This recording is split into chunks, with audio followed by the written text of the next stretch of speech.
And what is up, everybody? Table Talks. After 2 weeks of doing, I don't know, not being here, we're finally back. So yeah, like always, I'm Fox, and joining me is Yowie Points. How's it going? Hi, everybody. So yeah, what have you been up to?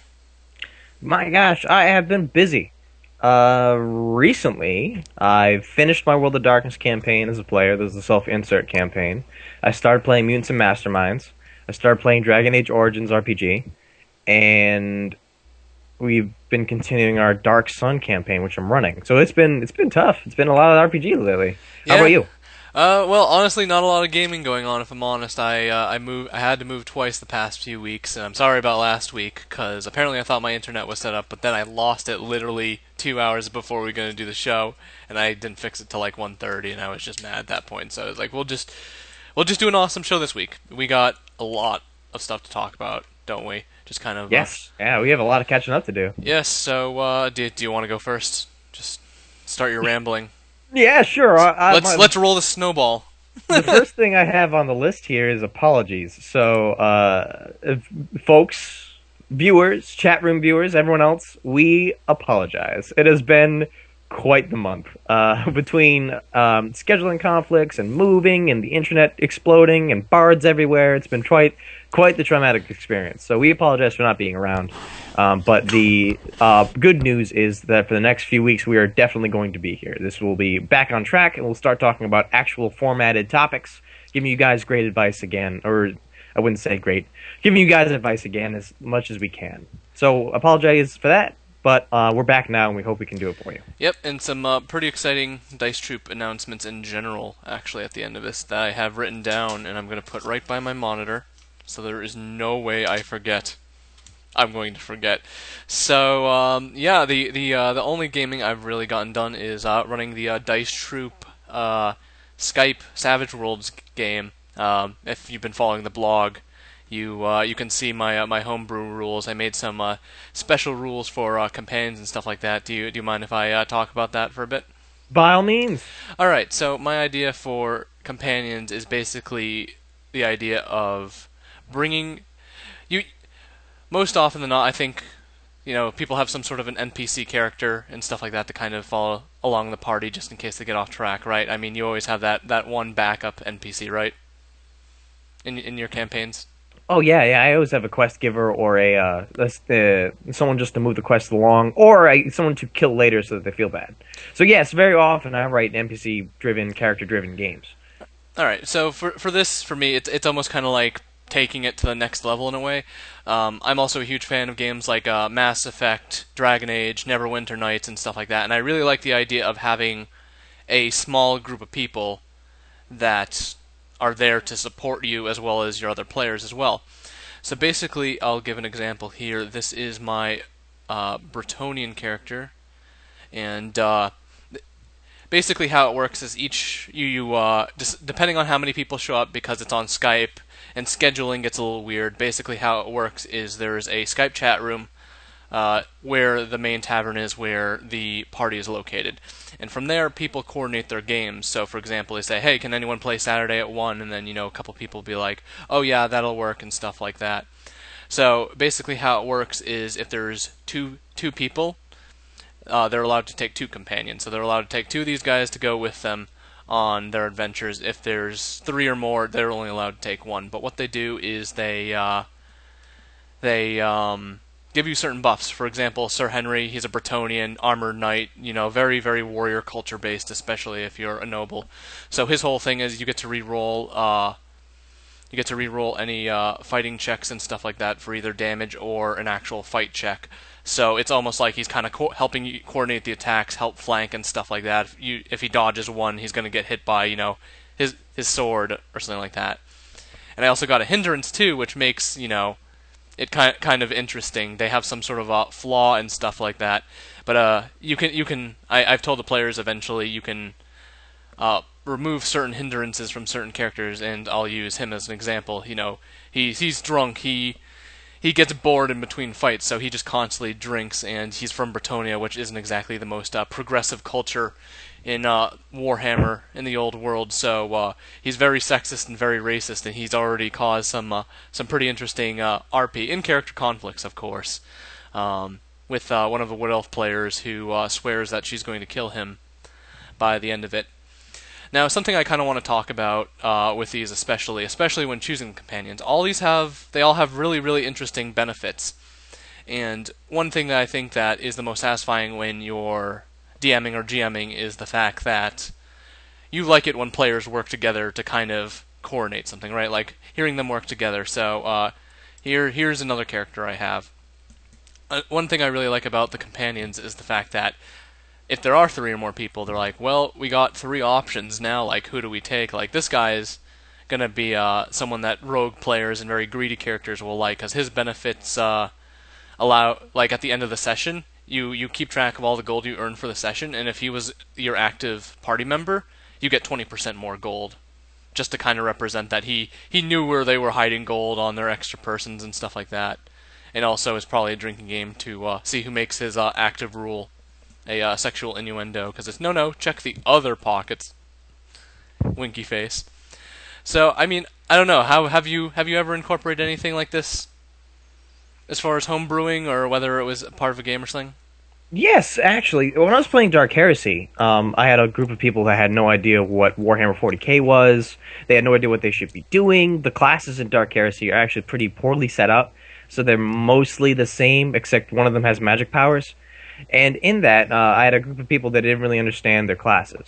So I would give them NPCs, much like you did, that sort of incorporated archetypes, right? So I had an assassin that was very, very good at assassinating. And I had a guardsman who loved to drink, and like he's always trying to get everybody drunk, and it was stuff like that. But the difference between mine and yours is that you have excellent and like really well laid out advantages and disadvantages that you were giving up to the player.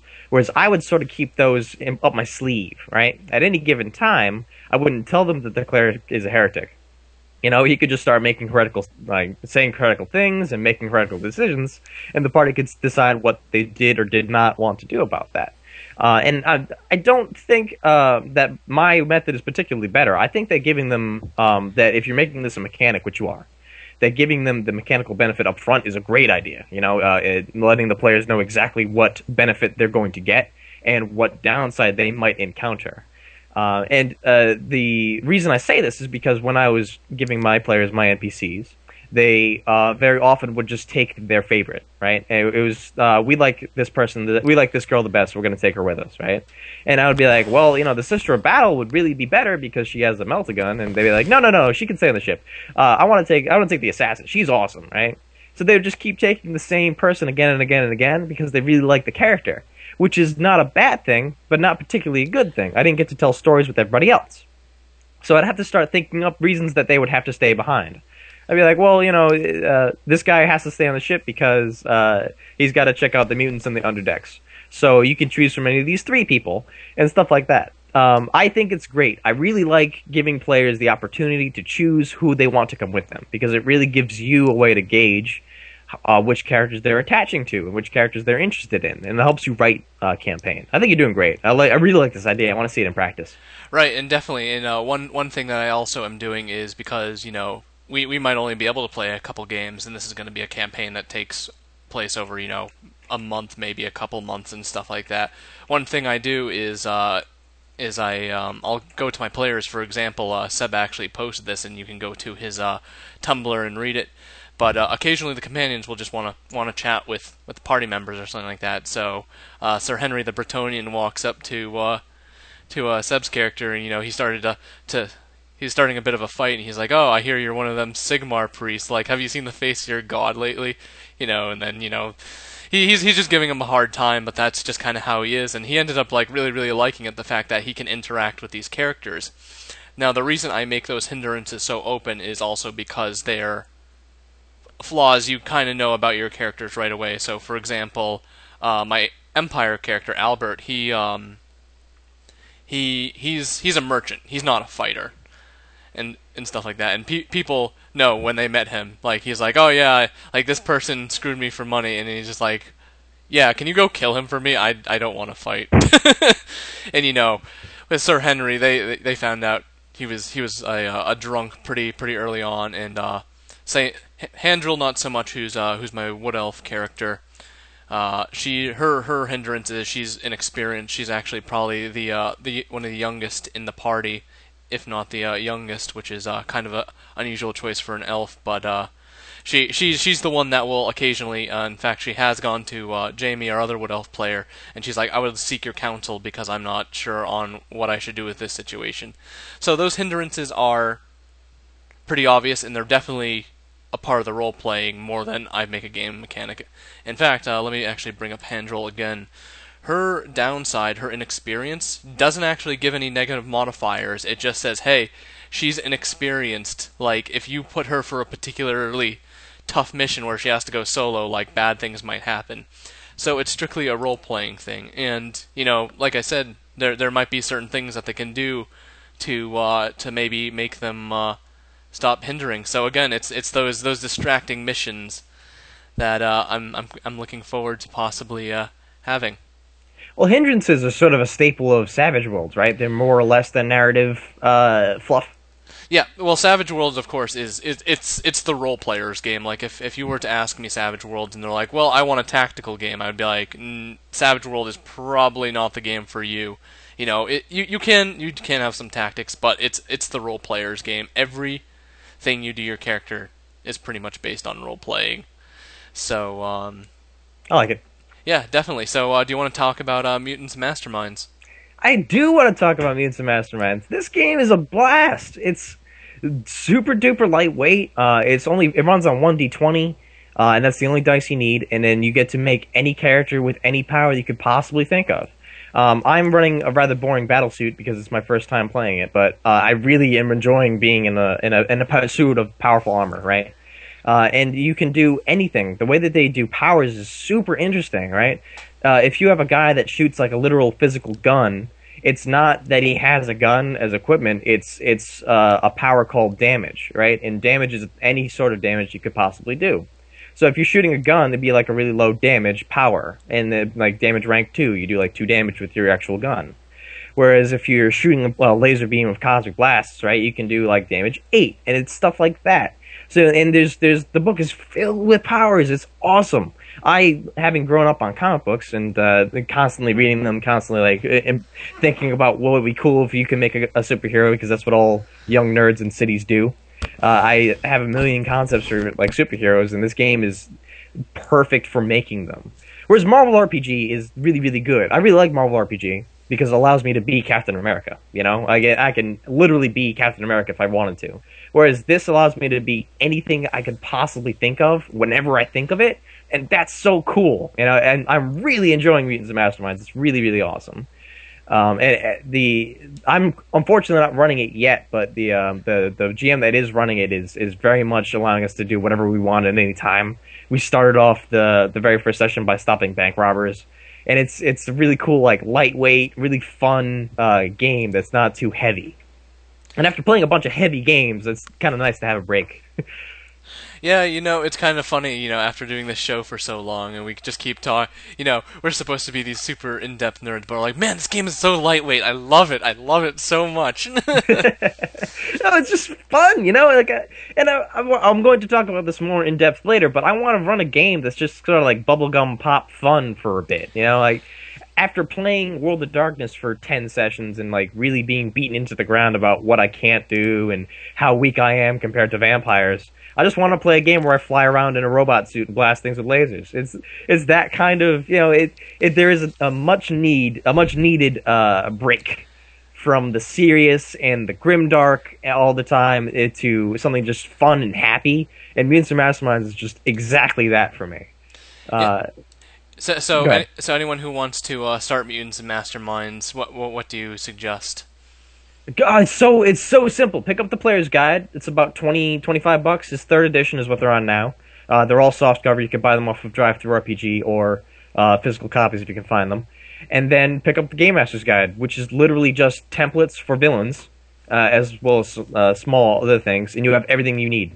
It's everything. Those 2 books are everything. It's like $50, and everyone needs a D20. and after that, all you need is ideas.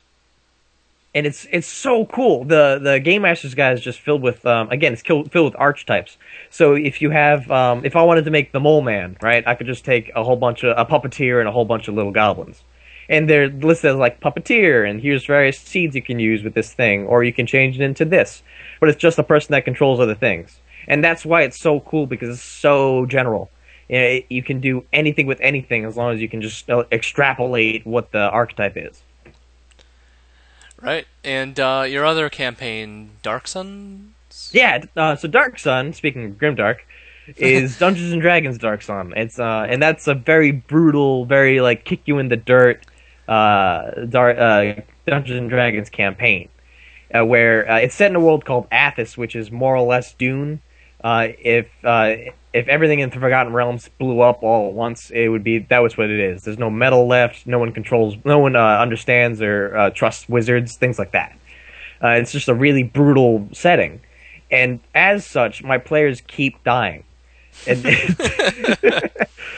I think I have one guy. The poor guy's been through 3 PCs so far, and his last character was a pirate, and he called himself like Benito del Soto. He was a sand pirate. He drifted on the sand sea, and he died in one session. So ever since then, he's just been making new characters that are all the bastard sons of that character because he's tired of thinking of new names. That's awesome. So he's gone through 2 Benito's bastards so far, and like I feel so bad because I don't want to keep killing him, but he keeps making bad decisions, and this setting is brutal. You know, like it's meant for you to die. Athos and Dark Sun historically is legendarily deadly, and if you go onto the desert without drinking water, you will die. It's that tough, you know. But so I have this like super grim, super awful, like you can't win, you're never going to win, hope you reach level 10 game. And then I have this like poppy, fun Mutants and Masterminds game where I get to stop bank robbers. And it's an awesome spectrum, like just really sitting in the middle and enjoying both of them. Yeah, definitely. So, anything else we need to catch up on? I started playing Dragon Age Origins RPG. Oh, yes, yes, yes, yes. Tell me, tell me, tell me. I really like Dragon Age Origins. I really like the games. I played 1 and 2. I bought the collector's edition way, way, way back when it came out, and I dug through it. It's an awesome game. And the best part about Dragon Age Origins, and from a video game idea, is that you can really take as much out of it as you put into it. That setting is filled to the brim with lore. And as a player, if you like look at all the codices, and you talk to everybody, and if you play all the different origins, you really get all that lore, and it's huge. They put tons of time into developing their world, Ferelden and Denerim and all the Orlesian nobles and things like that. So I have a friend who's unbelievably into that lore. He's literally delved into everything. I think there's not a thing about Dragon Age that he doesn't know. And he decided he wanted to play the Dragon Age RPG, Origins RPG, on the tabletop. And again, it's really, really fun. It's really, really lightweight. It's almost entirely played on D6s. I think it is entirely played on D6s. I believe it is played on D6s. Yeah. I haven't seen another dice yet, but it's in that idea. It's very simple for a player to just pick up and play. And you don't really need to know a bunch about Dragon Age. The first book gives you an awesome starting adventure for levels 1 through 5. And you just kind of crunch your way through. You can play through the story. You most likely won't be a Grey Warden, but you get to interact with that world more. And if you're the kind of person that really likes how much they set up in the game, you're going to really like how much you can set up in the tabletop. Also, the art is amazing. Yeah. So can I ask you? There is a starter box, right? I've seen it before, but yes, yeah, yep. Do you know how much it is, so I can probably go buy it? I have no idea. Just look that up for me. I will. And chat room, but mostly for me. Starter box. But no, it's really awesome. The amount of stuff you can do with all the spells from the game are in it, right? And it's still based off of mana, so you do have to rest. You can't just be like an instant casting at will magic missile wizard. And there's a lot of really cool trepidation and a really cool mistrust of magic in the Dragon Age world. If you're not more or less in the circle, which is this organization of mages. You're in apostate, which is Yeah. like an evil psyker, like a nascent psyker, you know, and everyone just views you as this giant liability. Hmm. And you can play anything, and you can really interact with Templars and that. It's awesome. It's if you play the Dragon Age video game, it's really really cool to dig into. Yeah, I loved Origins, not so much 2, and I'm not sure how I feel about 3 because they're using the same characters again. But no, I'm definitely gonna be checking it out. I do love Dragon Age Origins, and honestly, when I was playing that, I was just like, man, this would be awesome on the tabletop because it does kind of have that strategic combat type thing. And I don't know, it's other Bioware games like Knights of the Old Republic, like it was kind of a D&D based thing.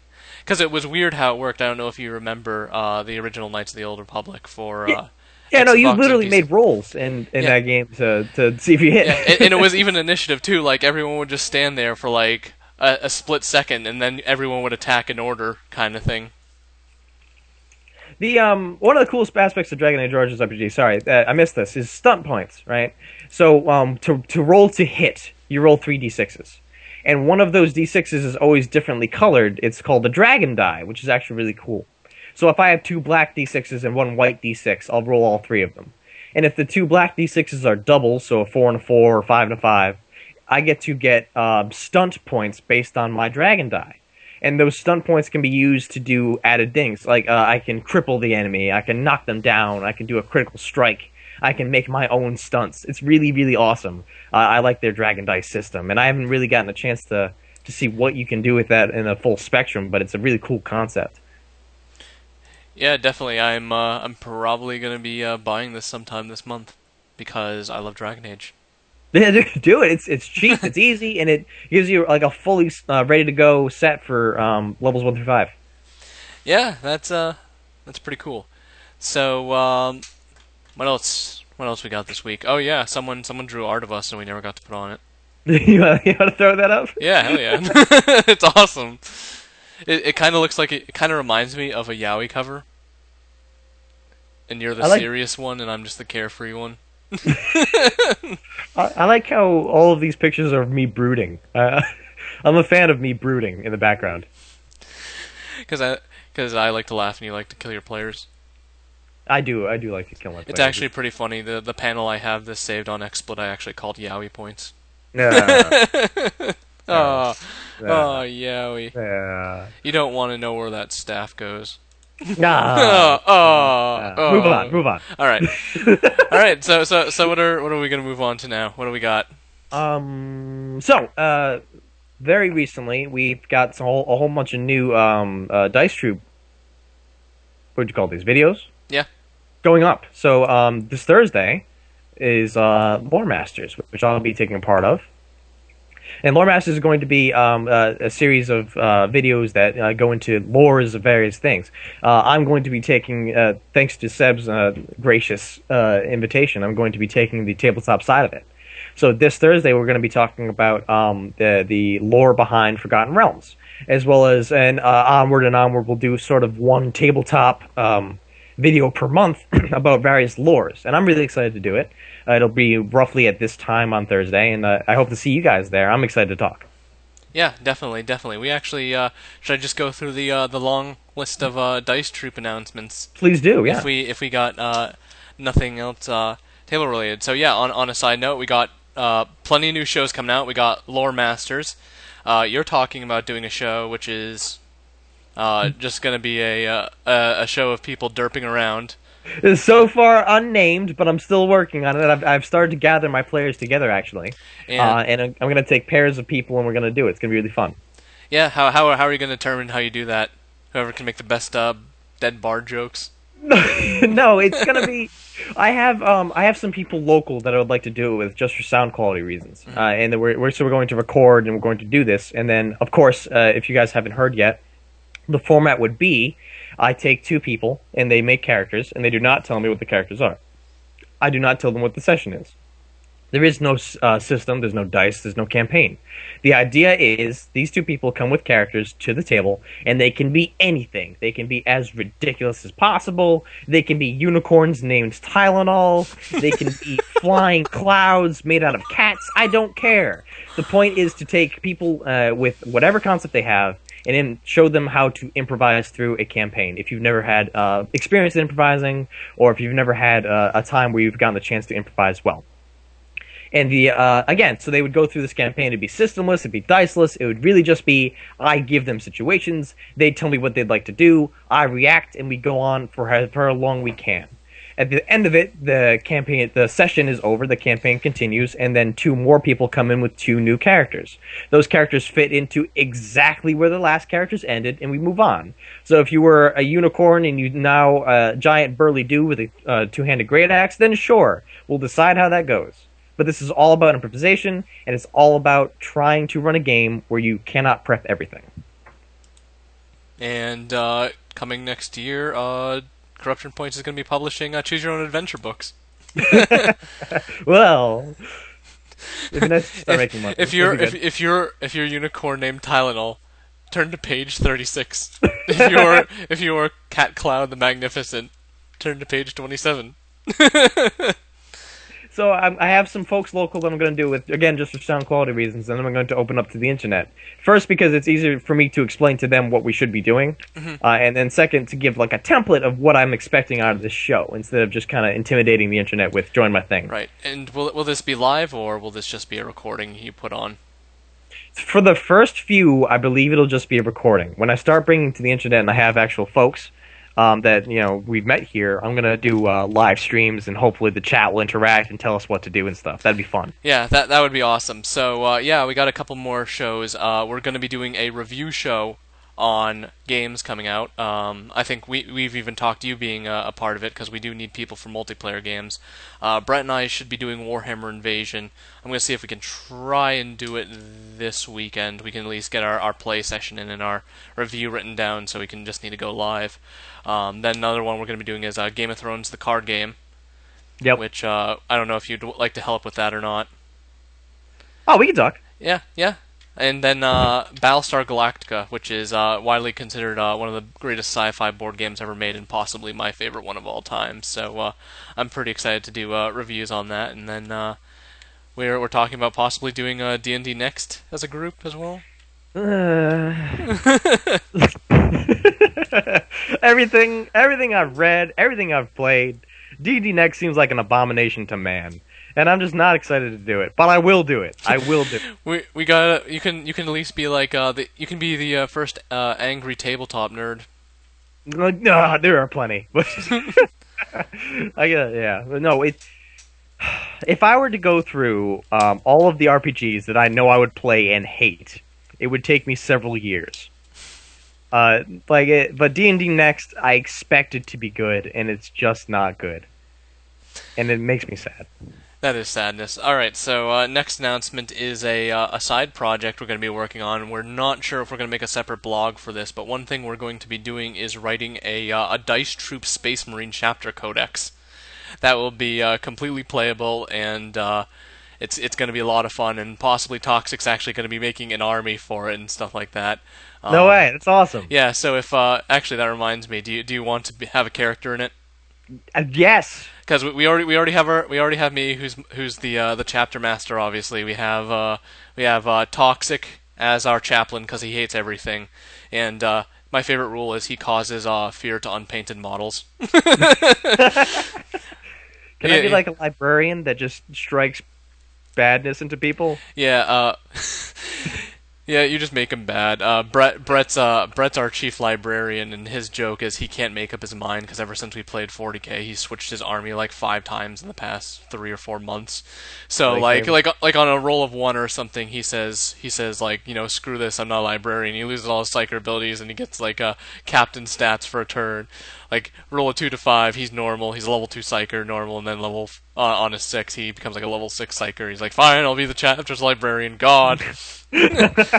So yeah, if you want to jump on board with that, just let me know what you would have in mind for a character. Yeah, I'll get back to you on that. That sounds maybe when you cause a wound, like the the person has to be in character, be in character of a general for the rest of the game, or else each of his squads like lose a model or something like that. You have to speak in character. You have to. So if you're Tyrion, you're like.